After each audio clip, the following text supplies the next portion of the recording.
Reinvito, que él mismo evidentemente se va a presentar y le damos la bienvenida a mi estimadísimo. Bueno, buenas tardes para todas y todos. Este es un espacio que nos llama a la reflexión cuando decido tomar el camino de venir a Cuba. Es gracias a mi compañero de cubículo, que es el maestro Miguel. Y cuando empecé a hacer lectura de lo que hace Horizontes Humanos en estos años que el maestro se lo ha soñado, cuando lo vi que hizo la inauguración, como fuiste vestido ese día, para mí fue muy importante ver que el maestro con este sueño, el nombre de Calcampo, yo pude decir ahí en ese momento que está reflejado en ti, Calcán. Esto me invita entonces a que cuando hice este documento, es un documento pensado en una semana donde quería romper con las características positivistas de las presentaciones, sino con hacer un diálogo sincero con ustedes desde un escrito que realicé. Es un escrito que no es un monólogo, pero pretende dejar con ustedes unas ideas de lo que es en este caso el buen vivir, y si ven, lo coloco de una manera estratégica: el buen vivir y el bienestar, ambos separados, buen vivir y el bienestar. En la liberación de la mente y el pensamiento del escolar y el maestro, creo que esto nos invita a hacer reflexiones, a pensar lo que hoy por hoy este hermoso país me ha mostrado cuando deambulo por las calles, después de estar con mis compañeros acompañándolas o acompañándolos después de llegar a su hotel, y ver lo que pasa en Cuba en las calles, en las noches que se pueden ver y en los días que se pueden transitar. Bien, entonces hay una frase que quiero decirles antes de hacer esta lectura. ¿Cómo miras el mundo? Y para mirar el mundo, pues coloco allá: ten cuidado como miras al mundo, porque el mundo será como lo mires. Y hay una frase que me llamó mucho la atención de José Martí: ¿para qué la ciencia, sino para hacer feliz a los hombres y a las mujeres? Pero en este caso respetando la palabra del maestro. El sueño de tantos investigadores debe ser la ruta para el despertar de la conciencia y el retiro sutil del manto que venda nuestros ojos en los procesos creativos de aprendizaje. Entre tanto emprendemos este camino, hay que comprender que el bienestar no debe ser una condición de placer y de goce en niñez, que luego es transformada en una preocupación de los jóvenes y más tarde en la pérdida del sueño de los adultos, sino que debe ser la combinación adecuada del conocimiento, la naturaleza y el uso adecuado de estos para llegar a tener un equilibrio afectivo. Y empiezo con esta frase y este párrafo específicamente porque en Colombia, América Latina y en el mundo, el ejercicio de la docencia es movido también no solamente en el ejercicio de aula, sino también en el lenguajear con los estudiantes, en el sentir pensar, como nos lo dice una de las personas que tanto admiro, y es cómo entender a ese otro en el aula. Desde la academia tenemos una responsabilidad social. Esta es la transformación de los modelos de enseñanza y de aprendizaje que hemos heredado y conservado desde antaño, los cuales han llegado a nosotros impregnados de una forma de pensamiento que se estableció a través de los siglos, ejercida por la necesidad de un Estado que controla y vigila. Hoy inquieta dar una mirada a la formación que tienen las instituciones en los Países Bajos, Finlandia, Europa, Norteamérica y Latinoamérica, lo que en consecuencia lleva a cuestionar de qué depende la forma de pensar de sus habitantes, cómo viven su tierra y su país, cómo vuelven a su país y cómo lo trascienden en sus vidas. Y sin duda La respuesta a esta pregunta es aquello que depende de los modelos que se han acoplado a las necesidades de una clase dirigente o de unas élites con propósitos definidos. Ya lo planteaba Paulo Freire en el 71, en la conciencia crítica y de la liberación, y también lo exponía Víctor Frank más adelante en El hombre en el busca de sentido, al señalar que el ser humano, a lo largo de su existencia, se encuentra en una búsqueda constante de sentido por la vida. Así también fue planteado en la Constitución del Ecuador, y cuando Acosta en el 2009 manifestó y resaltó los derechos, los deberes y las garantías sociales, económicas y ambientales que tienen todos los ciudadanos. Y la misma forma como lo encontraremos en este caso en un libro que he leído que se llama Educación, Colapso Mental, del 2019, quien propuso que plantea la educación hay que replantearse la estructura para que el niño tenga la posibilidad de abrir los ojos a la realidad del mundo en el que vive. Si la preocupación verdaderamente está expuesta en la niñez y en la juventud, específicamente en el modelo de pensamiento latinoamericano, entonces la formación escolar y la educación que se brinda en casa, en la casa de nosotros, con nuestros familiares. Bienvenidos.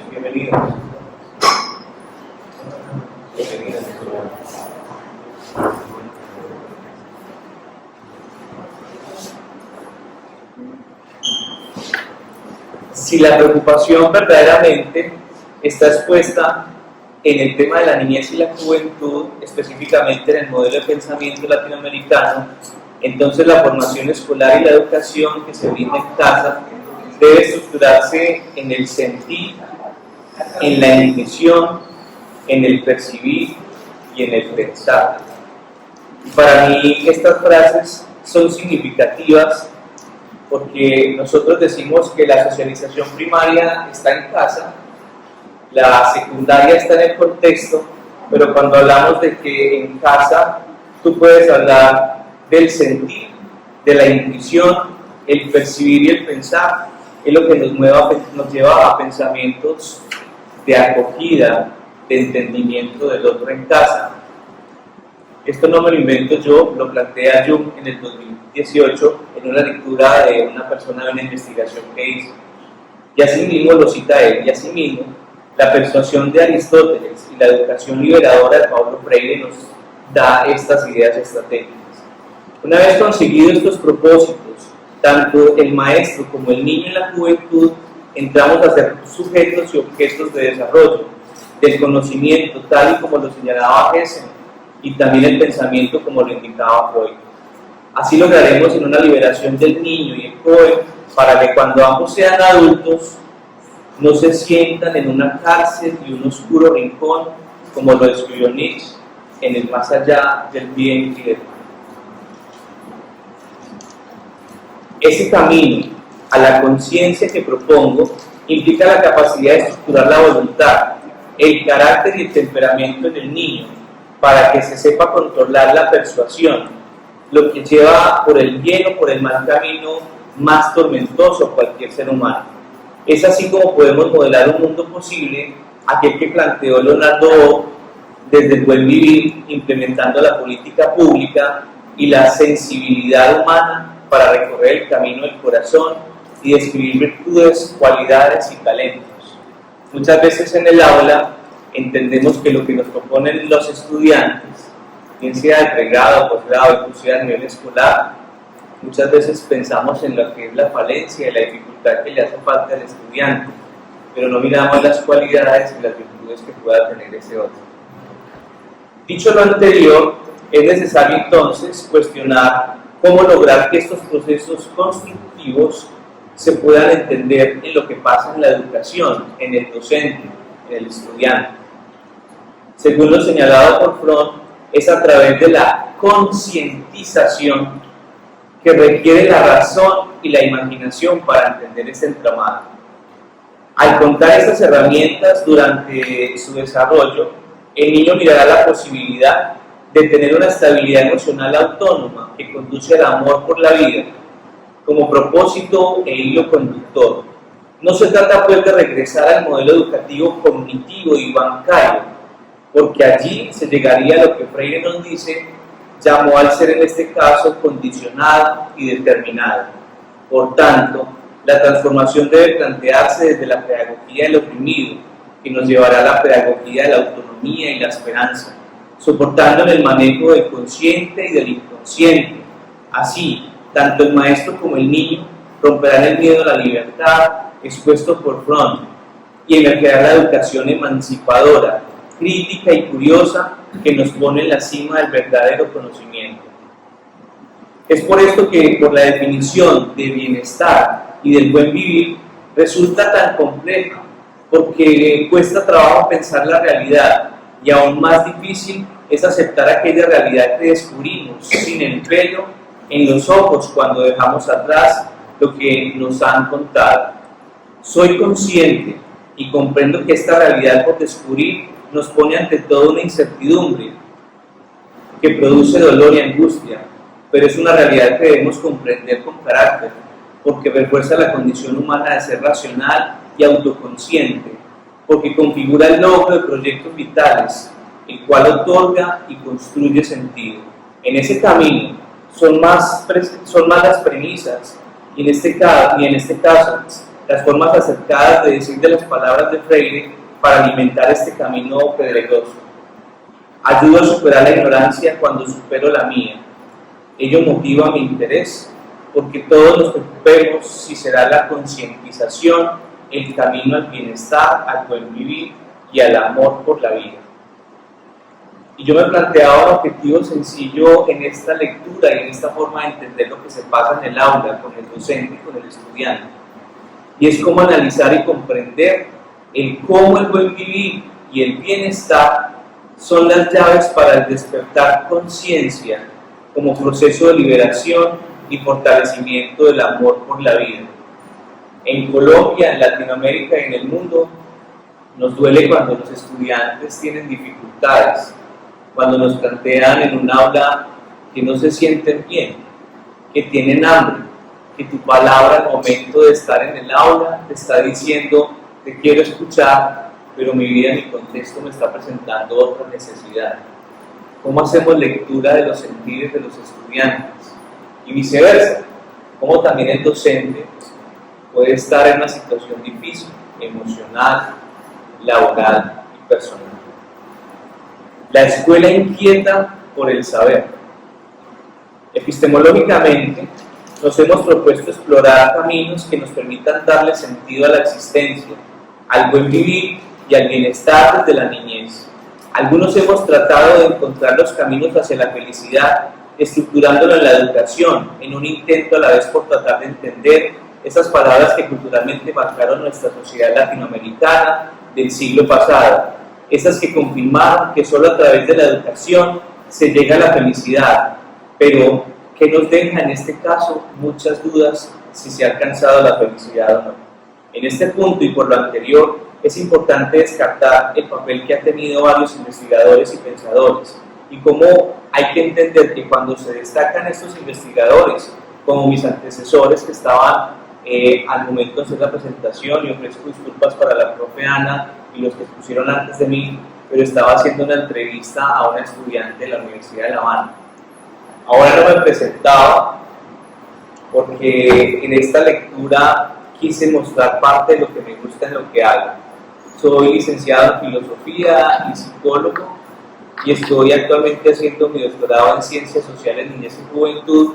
y estoy haciendo la pasantía acompañado de dos maestros y de la maestra Dayana, y hoy logré que me dieran un espacio con unos estudiantes para hacer una entrevista, y quiero más adelante contrastar lo que para un estudiante es el bienestar y su salud mental en Colombia y en Cuba. En el punto que les acabo de decir, de buscar la felicidad en la educación y entender de lo que se pretende hacer en un proceso de aula y de aprendizaje, es importante destacar lo que se puede pensar en la escuela que inquieta por el saber. En este punto y por lo anterior, es importante destacar el papel que han tenido varios investigadores y pensadores con aporte a la discusión y a la formación de este pensamiento, entre ellos Hugo Semelman, quien se esforzó por investigar sobre el pensamiento latinoamericano, Darío Botero, que desde el vitalismo cósmico quiso encender la luz del camino, Paulo Freire, quien vinculó la esperanza desde la pedagogía del oprimido hasta la pedagogía de la autonomía, diseñando en este caso, como los grandes ingenieros, un puente entre estas para buscar una forma en cómo el ser en el mundo puede estar y estar mejor cada día. El investigador Alberto Acosta, expresidente de la Asamblea Nacional Constituyente del Ecuador, que veló por los derechos de la naturaleza y defendía el valor de la vida por encima del desarrollo, el progreso y el crecimiento, dejando ver las riquezas de nuestros países latinoamericanos como la maldición de la abundancia.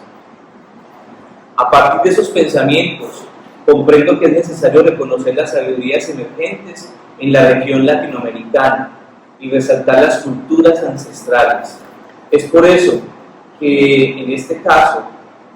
tampoco podemos dejar de hablar de los pensadores como Antonio Quijano, Arturo Escobar, Boaventura, Enrique Dussel, Leonardo Boff, entre otros, porque todos ellos han determinado un giro ontológico y nociológico que parte de otras coordenadas que traspasan los métodos, los paradigmas y los intereses de la ciencia occidental, al considerar al humano desde una perspectiva holística e integral y como un ser que interactúa con nosotros y con el medio circundante. Ello implica una liberación de la mente del educando y el educador y conlleva a que el contexto de habla se genere de la siguiente manera: como un ejercicio reflexivo, crítico y ante todo autocrítico de las formas como se desarrollan las prácticas pedagógicas en la escuela, en donde es evidente y se refleja en términos de Freire una educación bancaria, la cual antemano prioriza por la individualización del sujeto y la desarticulación de cualquier forma de solidaridad entre los integrantes de esta, ofreciendo un amplio conjunto de interrogantes sobre su función y responsabilidad. Ahora bien, la educación bancaria se debe entender en el contexto de Freire como el acto de depositar información en la cabeza vacía del estudiante. De este modo, la educación se transforma en un acto de depositar, en el cual los educandos son los depositarios y el educador es quien deposita, lo plantea Freire. La superación de este modelo educativo, que consiste en transferir y consignar información, solo es posible gracias a la pedagogía de la liberación, que se produce por medio de la conciliación y del diálogo. En este caso, una educación debe comenzar por la superación de la contradicción, en este caso, del educador y el educado. Debe fundamentarse en la conciliación de los polos, de tal manera que ambos se hagan simultáneamente educadores y educadores, en este caso educados. Pero por ello es urgente y necesario superar y trascender la inflexibilidad educativa que tradicionalmente se ha caracterizado por un sistema educativo colombiano en este caso, lo cual se ha convertido en una causa más de problemáticas sociales que aquejan al país. Abro comillas, es evidente que uno de los más efectivos escenarios e instrumentos de opresión y que en este caso inviabilizan la realidad social ha sido la educación, la cual ha estado caracterizada en este caso no solo por adoptar modelos pedagógicos ajenos y sociales distantes a las comunidades, la adaptación de programas curriculares con un marcado componente positivista y la instrumentalización de prácticas y lenguajes sugeridos por modelos económicos, sino que también han contribuido de forma considerable al incremento de las brechas sociales existentes en el país. Ramos 2014. La educación como tal y como afirmó Freire debe servir para que los educadores y los educandos aprendan a ver la realidad para ver su historia, lo que supone una comprensión crítica del mundo y actuar para transformarlo en funciones de inéditos viables. En torno a dicha acción y reflexión, las cuales se dan a través del diálogo, los educandos y educadores se constituyen en sujetos que aprenden los unos de los otros en una formación donde todos retroalimentan mediante el proceso de enseñanza-aprendizaje. Profundizando en el contexto latinoamericano, es en este caso completamente pertinente traer a colación la teoría del conocimiento y la educación escrita por Semelman, que en esta región debe precisar desde esta visión que parte del reconocimiento de la historia del territorio latinoamericano como habitado del pueblo que ha transitado comúnmente por fases del colonialismo cultural y en este caso adoctrinamiento social,